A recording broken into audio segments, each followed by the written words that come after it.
ada videonya Felix Xiao yang viral.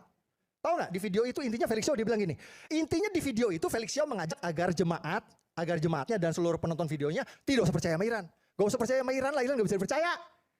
Iran itu sobatnya Israel.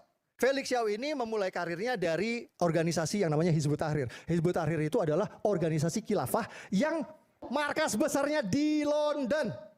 Ya. Jadi kalau ada yang mau, kalau adik-adik atau penonton semua ini mau mencurigai siapa Antek Barat atau agen Mossad, curigailah Felix Xiao. Mas Permadi Arya ini beberapa kali mention saya di dunia media sosial. Nah, jadi di media sosial ini ganasnya luar biasa ya, Masya Allah ya. Tapi saya jadi teringat omongannya Mas Tejo. Nah, kalau Mas Tejo ini juga saya sering dengar videonya, terutama ketika lagi ngobrol sama Cak Nun. Saya ingat bahwa Mas Tejo pernah bilang bahwa hidup ini semuanya acting ya. Bahkan kata Mas Tejo juga acting. Dan saya jadi yakin ganasnya Mas Permadi ini acting juga kayaknya ya. Nah, tak doain mudah-mudahan imanmu juga bukan acting ya. Nah gitu yang pertama. Kadang-kadang ketika ada orang ditawarin menu tuh ada orang nanya begini, ini harganya yang paling murah berapa? Nah itu berarti sensitifnya duit. Lah kenapa? Bisa jadi duitnya nggak ada, bisa jadi kemudian dompetnya terbatas. Tapi kalau misalnya orang yang mikirnya enak dan nggak enak, biasanya milihnya begini, yang mana di sini yang paling spesial? Bendera Hizbut Tahrir yang tadi dikatakan. Jadi saya tuh kadang-kadang gini ya, orang panik itu ya. Kalau andai kan mereka tuh nggak punya apapun yang digapai, kalau orang mau tenggelam itu ya jeram yang ngambang aja mereka ambil. Lah kenapa? Jadi gini, saya tuh selalu diajarkan sama ustadz-ustadz saya kalau ngomong tuh pakai data. Gitu kan ya. Nah data yang tadi disampaikan itu ada data, tapi datanya fatal. Assalamualaikum warahmatullahi wabarakatuh. Jumpa kembali bersama channel kami Adi Reaction Official. Apa kabar teman-teman semua? Semoga teman-teman hingga saat ini masih selalu diberikan kesehatan dan perlindungan oleh Allah Subhanahu wa Ta'ala dimanapun teman-teman berada. Dan terima kasih ya kepada teman-teman yang telah subscribe dan mendukung channel kami. Semoga mampu menambah semangat kami dalam menampilkan konten-konten yang insya Allah bermanfaat untuk umat Islam dan juga untuk bangsa Indonesia yang kita cintai ini. Pada kesempatan kali ini saya ingin sedikit mengulas ya. Kemarin ada berita yang cukup viral, suatu perdebatan mengenai Iran dan Israel ya, di mana narasumbernya itu seorang tokoh yang mungkin sudah sebagian masyarakat ketahui ya, seorang tokoh yang luar biasa ya, luar biasa lucunya, yakni Pak Abu Janda dan Bu Monik ya, tahu ya, tokoh Israel, Bu Monik ya, Monik siapa namanya itu ya, Monik Rizker ya, atau Monik apa ya. Nah, saya tidak ke sana ya, tidak bahas Bu Monik yang pro Israel dan Abu Jandanya, namun kepada narasi seorang tokoh Abu Janda yang di situ menyebutkan seorang tokoh yakni Pak Felix Xiao ya, walaupun disanggah ya oleh moderator tuh bahwa orangnya tidak ada, tidak usah masuk ke sana, dan Pak Abu Janda itu serta-merta langsung membombardir ya seorang tokoh yang memang tidak ada di tempat ya, ini Pak Felix Xiao. Artinya di sini seakan-akan ya teman-teman ya, ada dendam masa lalu seorang Abu Janda dan Ustadz Felix Xiao. Nah, saya coba menelusuri teman-teman ya, faktor utama yang buat Abu Janda menjadi berapi-api terhadap tokoh Felix Xiao. Yang katanya tokoh Felix Xiao agen Mossad, yang katanya pro terhadap Israel, karena narasinya seakan-akan beliau tidak mendukung Iran karena seorang mayoritas golongan Syiah ya, seakan-akan nih ya Bu Monik dalam hal ini pun senang ya kalau seorang tokoh Abu Janda yang menjatuhkan Pak Felix Xiao. Nah di sini saya ingin memperkuat, meluruskan saja teman-teman ya, bahwa Pak Abu Janda ya, atau yang terkenal dengan Abu Janda ya, di Indonesia, kenapa begitu dendam terhadap Pak Felix Xiao ya? Karena pada masa lalu terjadi perdebatan yang sangat fenomenal ya pada salah satu TV swasta kita ya, TV nasional, di mana dibahas itu memang masih kategori Israel, dan kategorinya Pak Felix Xiao itu memang sangat mendukung namanya negara Palestina ya. Abu Janda dan Monik dan lain-lain memang sangat pro terhadap Israel dalam sudut pandang mereka. Yang ada masalah sih ya. Apabila bukan Islam, saya kadang-kadang masih maklum teman-teman. Namun apabila ada orang Islam yang mendukung Israel, yang mendukung Amerika, saya kadang-kadang bingung ya. Itu otaknya di mana ya teman-teman? Kok bisa seorang Muslim ya bisa menjatuhkan umat Islam yang lain?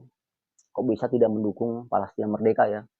Ya dalam sudut pandang mereka, bagaimana pendekatannya secara historis segala macam. Nah, kembali kepada Pak Abu Janda yang dendam terhadap Pak Ustadz Felix Xiao. Nah, Ada beberapa literasi yang saya kuatkan di sini bahwa Pak Felix Shaw memang pada masa lalu terkenal ya, sangat vokal ketika beliau mualaf ya. Dan beliau terkenal sebagai orang yang mendukung namanya gerakan HTI ya, Hizbut Tahrir Indonesia yang sudah dibubarkan oleh era Presiden Pak Jokowi ya kemarin ya, kalau tidak salah. Namun di sini Pak Abu Janda menyematkan seorang tokoh Felix Shaw yang masih ya tanda kutip ya mendukung HTI dan tegaknya khilafah di Indonesia. Kita tidak melebar ke sana ya, minimal Pak Abu Janda itu masih menjatuhkan seorang tokoh yang namanya Felix Shaw dengan kejadian masa lalu yang mereka yang Pak Abu Janda dipatahkan argumennya secara akademik terhadap Pak Felix Shaw. Nah di sini saya pun pernah mengkritik Pak Felix Shaw ya dalam sudut pandang saya sebagai pribadi ya, tidak mewakilkan yang lain ya. Namun dalam hal ini kami sebagai seorang muslim ya berhak mengkritik ya, berhak mengkritisi, memberikan masukan ya. Saya pun pernah mengkritik Pak Felix Shaw, saya akui ya dalam sudut pandang khilafahnya beliau tidak pernah mengangkat namanya tokoh Sekar Maji Marjam Kartosuwiryo dalam pergerakannya ya. Ketika sampai dieksekusi itu juga membawa nama Islam ya kan gitu ya teman-teman ya. Lalu saya pun pernah mengkritik Pak Habib Rizik ya dalam sudut pandang masalah kontroversial polemik nasab ya. Dan ini pun sesuai dengan Kiai Haji Imanuddin Al-Bantani yang secara pribadi tidak ada unsur kebencian ya. Tapi sebagai seorang muslim itu wajar ketika ada yang meluruskan, mungkin salah, mungkin tidak sesuai dengan ajaran Islam. Itu hal biasa teman-teman ya. Yang penting tidak ada unsur kebencian dalam diri kita ya. Namun berbeda terbalik dengan Pak Abu Janda kalau saya lihat teman-teman ya, seakan-akan ada narasi kebencian terhadap seorang tokoh Ustadz Felix Shaw. Diangkatlah Pak Ustadz Felix Shaw itu sebagai mantan anggota HTI, pendukung khilafah yang kontra terhadap Pancasila. Kan seperti itu ya. Nah, Pak Felix Shaw sekarang yang telah saya lihat ya dalam beberapa podcast beliau, konten beliau, semuanya. Pak Felix Shaw itu ya teman-teman ya, itu sudah pro terhadap Pancasila ya, sudah menerima Pancasila. Kalaupun Pak Felix Shaw ya ingin mengagungkan kembali namanya khilafah ya, ingin adanya Islam tampil lagi di pentas nasional, di pentas dunia, itu wajar ya. Toh sekarang juga kan pergumulannya ya, pergerakan-pergerakan kaum-kaum yang di sana itu di sebelah sana ya, dalam melakukan hegemoni, penjajahan spiritual dan lain sebagainya. Itu juga kan mengatasnamakan agama, walaupun tidak terangkat di situ. Karena mayoritas atau yang dianut mereka kan bukan Islam teman-teman. Ya, jadi Pak Felix wajar apabila masih mengagungkan namanya Al-Fatih ya di luar konteks nepotismenya ya, masih mengagungkan tokoh-tokoh Islam pada masa lalu, wajar juga. Karena untuk memberikan motivasi kepada umat Islam konteks zaman now sekarang ya, agar tidak terlena. Ya, ada peradaban maju pada masa lalu yang memakai simbol Islam di situ. Ketika Islam sudah tidak digunakan atau tidak melekat kepada pribadi-pribadi seorang muslim ya, Islam tergusur di sana secara perlahan-lahan. Kan gitu. Wajar. Sehingga ada namanya sekularisme ya, pluralisme dan lain sebagainya yang disusupi untuk golongan umat Islam secara mayoritas. Dan dampaknya sangat luar biasa ya, jeleknya, buruknya terhadap umat Islam. Jadi wajar ketika ada ustadz-ustadz yang masih ya mengagungkan nilai-nilai Islam harus diterapkan kepada kaum muslimin Indonesia. Itu harus, nggak ada masalah. Terlepas kita masih mengkritik orang-orang yang mungkin tidak ya sependapat dengan kita dalam masalah khilafah atau masalah konsep negara. Bisa tidak Islam disematkan, dimasukkan pada konsep tatanan negara ya, itu menjadi perdebatan polemik yang saya anggap itu sah, nggak ada masalah teman-teman. Nggak ada namanya fix negara wajib sekuler, negara wajib komunis, ya negara wajib A, wajib B, nggak ada ya.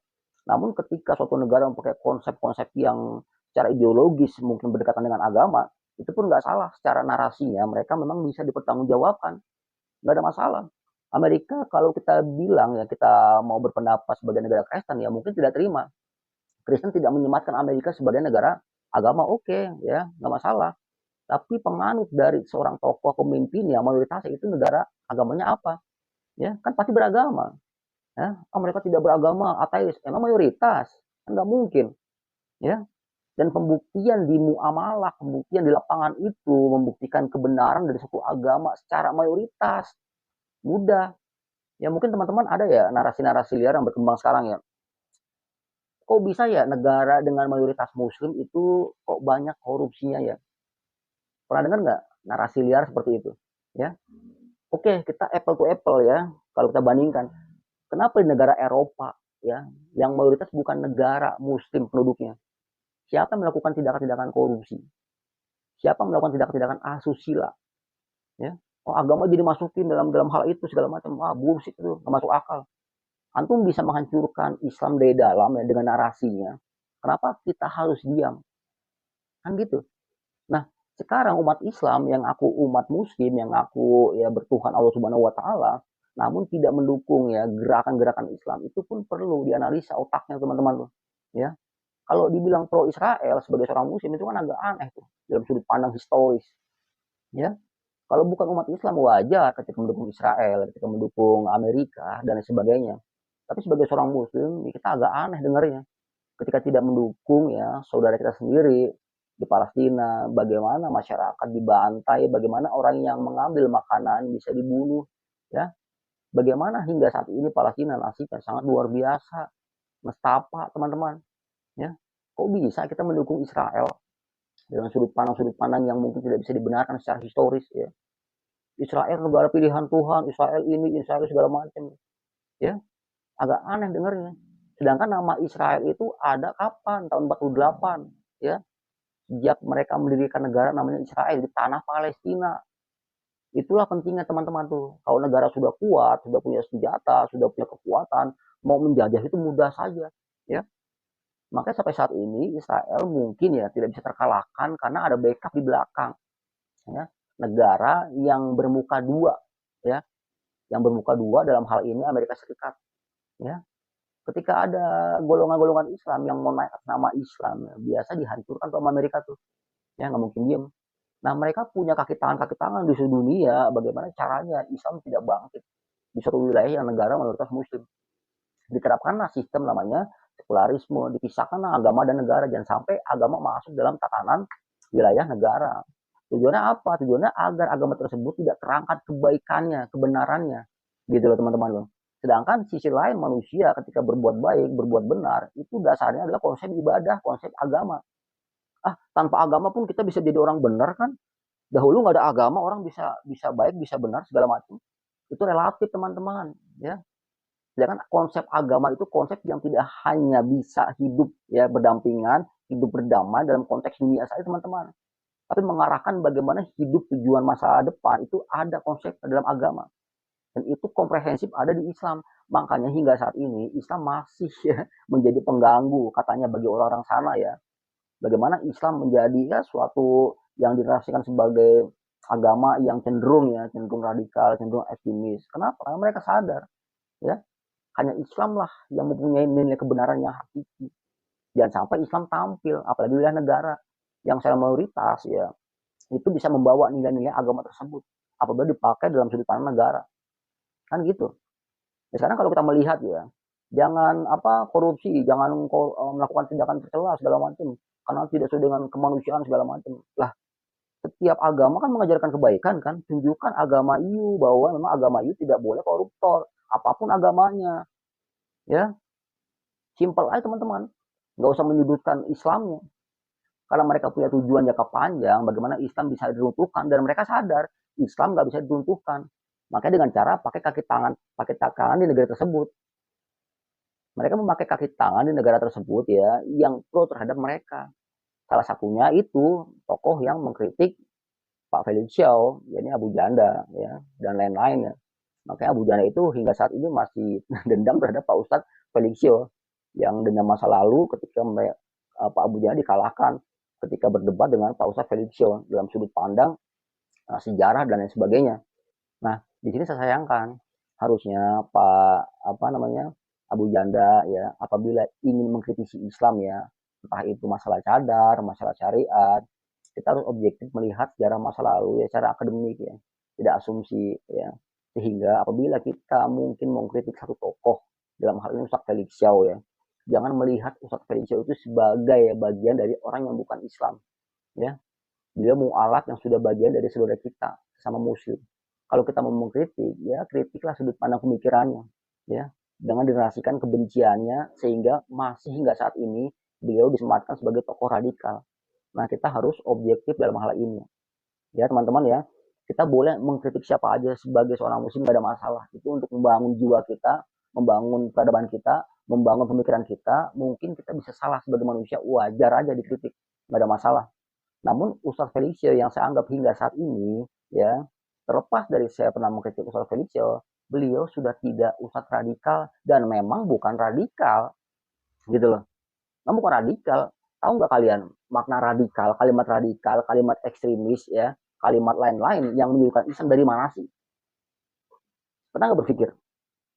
Ya, semua kalimat-kalimat yang menyudutkan Islam, ya, nah, namanya radikal, ekstremis, ya, Islam kanan dan lain sebagainya, sampai Islam TEES, ya, segala macam, ya, itu yang menyematkan Amerika, walaupun atas nama organisasi namanya PBB, ya. PBB itu kan juga lumpuh, teman-teman, ya. PBB juga kan takluk sama Amerika Serikat, ya. Apa kontribusi PBB? Apa manfaat PBB? Bisa apa PBB? Ya, ketika Amerika melakukan penjajahan, ya, melakukan hegemoni terhadap negara lain, apa yang bisa dilakukan PBB? Kan nggak ada. Jadi penyematan ya atas nama PBB ke Amerika segala macam, jangan langsung dipercaya. Nggak bisa. Ya, itu kan organisasi formal, itu kan negara formal, sehingga kita harus percaya segala macam. Ini segala macam. Ya, selama mereka itu secara formal di dunia, bentukan-bentukan mereka yang notabene adalah seagama dengan mereka. Kita harus cerdas berpikir, ya. Kalau mereka menyudutkan, ya, pada salah satu paham atau agama tertentu, kita tolak, teman-teman, nggak ada masalah. Dan ujung kita percaya, nggak ada masalah di situ, bos saya, ya. Disinilah yang saya lihat sudut pandang seorang Pak Abu Janda itu nggak objektif ketika hingga saat ini masih menyematkan Ustadz Felixio sebagai tokoh yang radikal, yang anti NKRI dan Pancasila. Tidak, teman-teman. Saya udah nonton, ya, beberapa podcast Pak Felixio, ya, dan sebagainya, saya udah nonton. Mereka bukan seorang tokoh radikal.